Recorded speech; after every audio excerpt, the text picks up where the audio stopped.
Okay, so the first thing you do is to turn on the computer. I mean, to turn on the equipment, the TAM equipment. You turn it on. There's a button by the side. You turn it on. Then you turn on the computer, and then you wait. You can prepare a sample. That will be the holder, the rod for the sample holder. So this is the sample holder on which you have the samples. Those black things there are carbon tapes containing different samples. In my case, you can use a full carbon tape for one sample, but I have made it 9 samples there, so that I can measure everything at once, but with proper numbering. But you have to ensure before you put it in the TAM equipment, you have to adjust the length, adjust in such a way that it's not more than 1 millimeter from that top there. So it's more like a gauge. The blue color shows is in vacuum mode. For you to bring out this, you need to pump this. Okay, you need to pump air into this to enable the chamber to come out. So to pump the air, you press this. This button is for both vacuum and air. Right now it's in vacuum mode, so we need to change it from vacuum mode to air mode. So you press this. You wait until this blinking light becomes solid.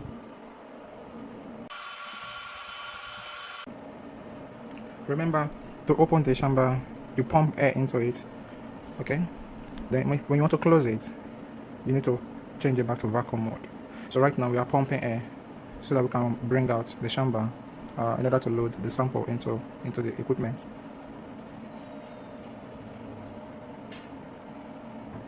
Okay, now the light is solid yellow, so it means it's fully pumped, so you can bring it out.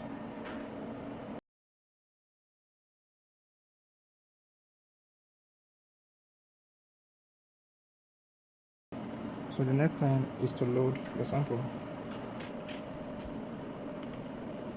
Okay, so I got about 7 samples here.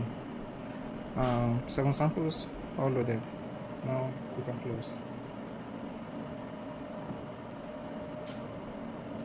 But for you to fully close this, then you need to press it, hold it down, and hold it for like 10 seconds.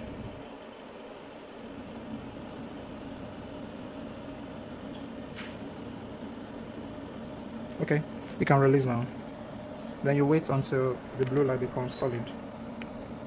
So now we are evacuating the chamber. Like, you can only use this equipment in a vacuum mode.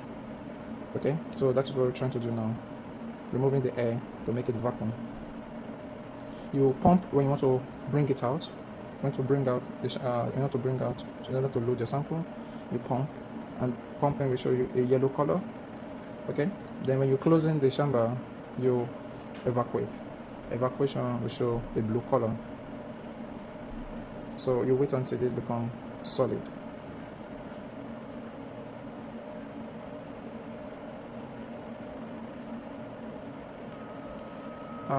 Okay, now it's solid. Then you go to your computer to launch. Go to your computer to launch the software.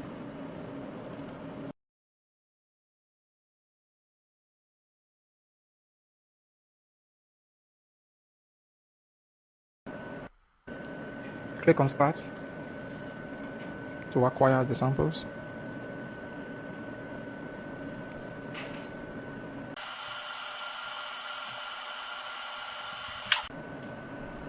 Okay, so you can see the samples.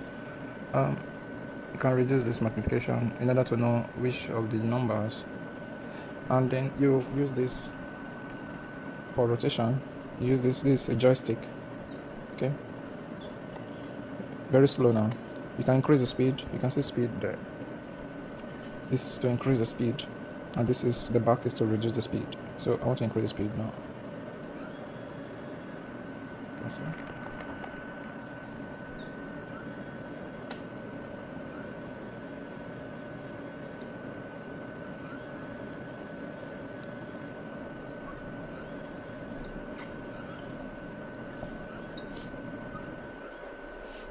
This is number 6. So I label each of the sample to make it easy to identify. So that is number 6 there. So okay, so let me analyze this, and that is how to operate. You use this to increase magnification, you use this to reduce magnification, you will use this to increase the to reduce the brightness, use this to increase the brightness. This is for contrast. You can also do auto brightness or contrast, auto focus. This is for rotation. Like if you don't want to use the joystick, you can use this on the screen to rotate, and that is it. This is in EDS mode. You change it back to SEM mode. You only use this when you want to check the EDS mapping. This is the EDS software. Okay, so you launch the EDS software.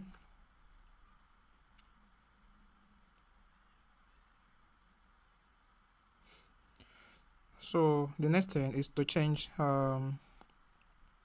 is to focus the image. Once the image has been focused, then we need to change from SEM mode to EDS mode. So you see the button for the SEM software. You see the button at the top left corner. The bottom left corner. You see 5 kV, 15 kV, and EDS. The kV, the voltage depends on the type of sample you are trying to measure. You're trying to view the image. So I'm using 15 kV. Now, once you focus, once you're able to get the region of your image, and then you make sure you focus it properly. To focus, you can drag to the right or you drag to the left. You can also use the contrast and the brightness button to give it a very sharp look or a sharp appearance. Then you change it to the EDS. So you're on EDS mode now. You click on image to acquire from the SEM into the EDS software. Now the image has been acquired. You click on EDS to get the mapping.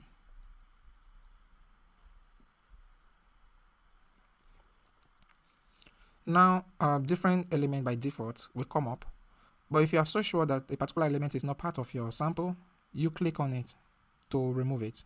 In this case, carbon is not part of my sample, so I'll click on carbon to remove carbon. You can also change the color. To change the color of an element, you right click and then you change the color. And that is it. You can save it, export to MS Word and save.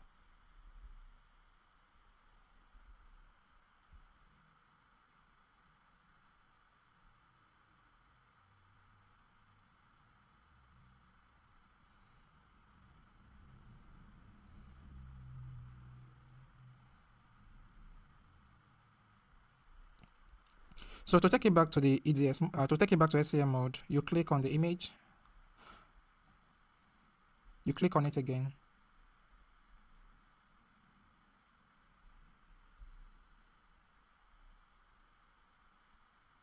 Okay, so you are back. We are back to the SEM mode. You can save your image.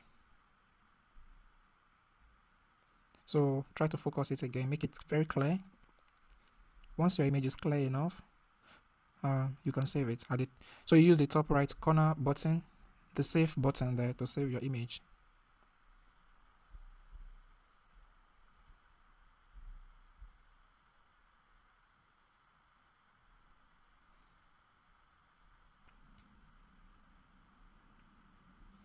And after saving your image, remember this is slow scan. So in the process of saving your image, your SEM software automatically go into the slow scan mode. When you are done saving your image, you need to change it back to the fast scan mode.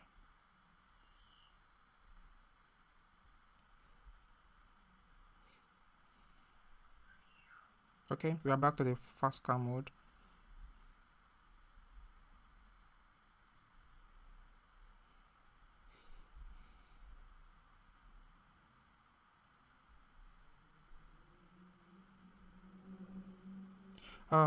Another thing I need to explain is, I need to mention is that if you want to capture a particular region, Always try to reduce the magnification to the minimum, usually maybe 100 or 40. So once you reduce it to a very low level, it will enable you to see every part of the sample, and so that you can choose the region you want to capture.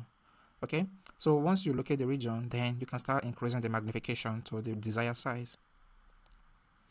Then to focus, you can drag to the right or you drag to the left. You can use the contrast and the brightness buttons there to get the actual appearance of your sample. There is also a auto brightness and auto contrast button. You can use that also. There's autofocus button there, but I prefer using the manual method. Just click on those buttons. The minus sign is to reduce contrast, the plus sign is to increase contrast. For the brightness, the minus is to reduce brightness, the plus is to increase the brightness.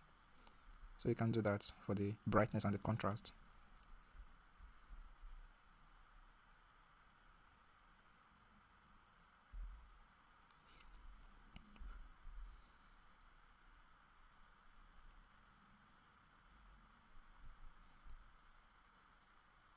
You can use that also for focus.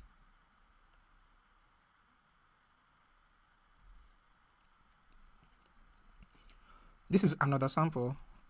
So once you're able to get the right focus, the right brightness, and the right contrast, then you can take it back to the EDS mode. And then you click on image to acquire the new image.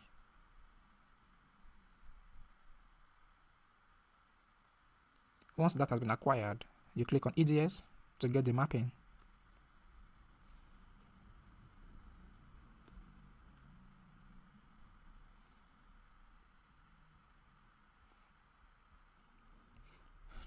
Now to get your image back to SEM, you click on the EDS button. Okay, so we are back to the SEM.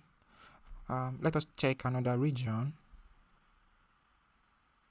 Remember, whenever you are trying to locate a different region, always reduce your magnification. So this is another region.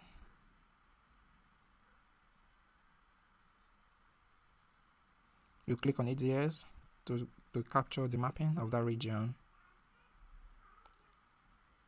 and you save. So that is all about this. So let's check another sample with a different element. Sometimes your element will not be included, so you need to include it yourself. So let's see an example on that.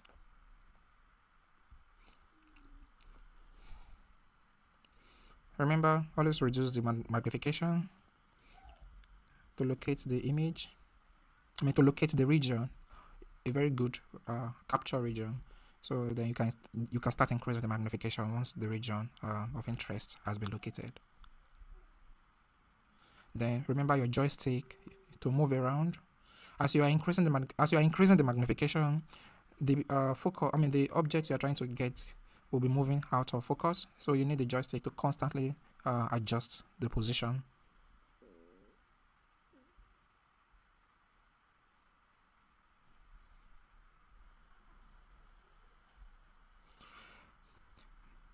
SEM is very interesting. You notice the sample I loaded on the equipment.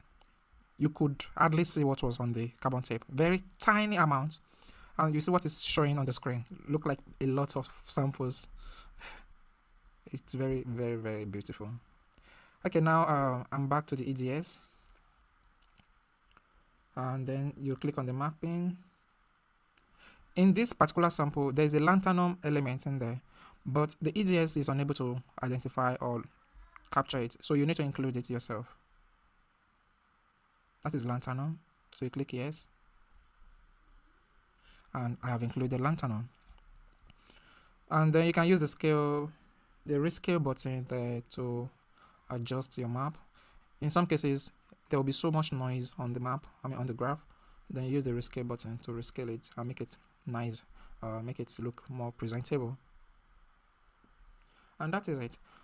It's very easy. If you have an element that is not supposed to be part of your element, you click on that element to remove it. If you have an element that's supposed to be part of your sample but it's not showing on the mapping, you click on that element to include it. So it's the same procedure. An unwanted element, click on it to remove it. a desired element, click on it to include into the mapping. The color, to change color, go to the element on the periodic table, right click, and then you change the color, and that is it.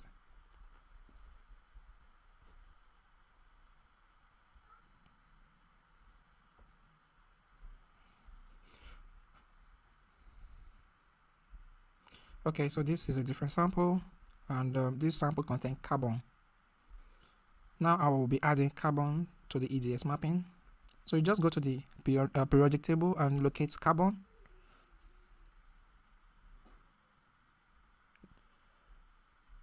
Right click if you want to change the color.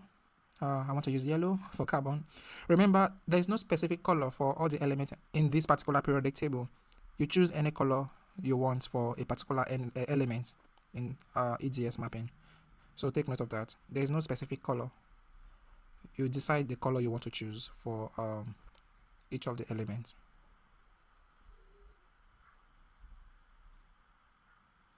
In my own case, I prefer to use colors that will not be confusing, meaning color that makes each of the elements to be more distinct. So that is the way I choose my color. So you can see each of the elements clearly. The nickel, in this case the carbon, which is present in the used sample, the oxygen, and every other element there. So I choose color in such a way that each of the elements, no matter how small the quantity is, it should be distinct enough. So that is the way you choose your color. Okay, just like a rule of thumb. Okay.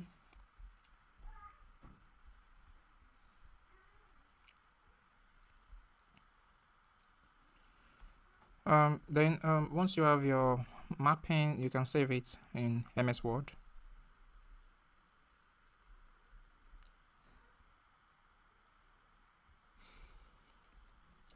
So this is all we'll be taking for today.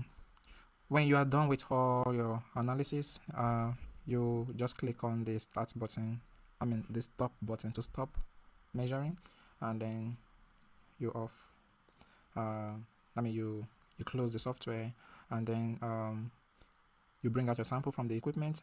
And to bring out your sample, you press the button, evacuation button, to pump air into the equipment until the yellow color becomes solid, and then you bring out your sample.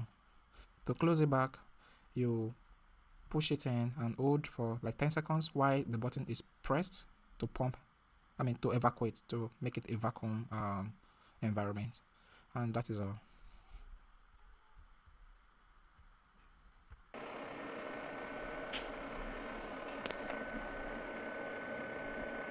Press the button, then you wait for the yellow light to become solid.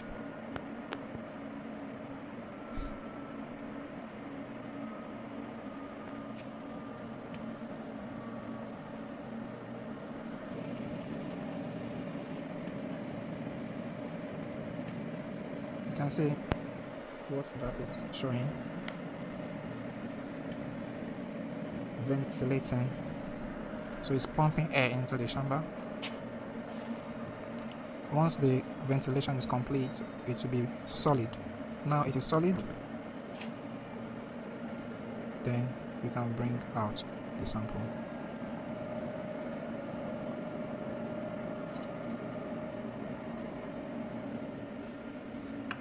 And you have to close it back. You don't leave the equipment in air mode. You always leave it in vacuum mode. So it means you have to close it back by pumping. So this is all we will be able to take for today's tutorial. I believe you've been able to learn one or two things from this video. Thank you for watching, and don't forget to subscribe. I love you guys. Thank you so much.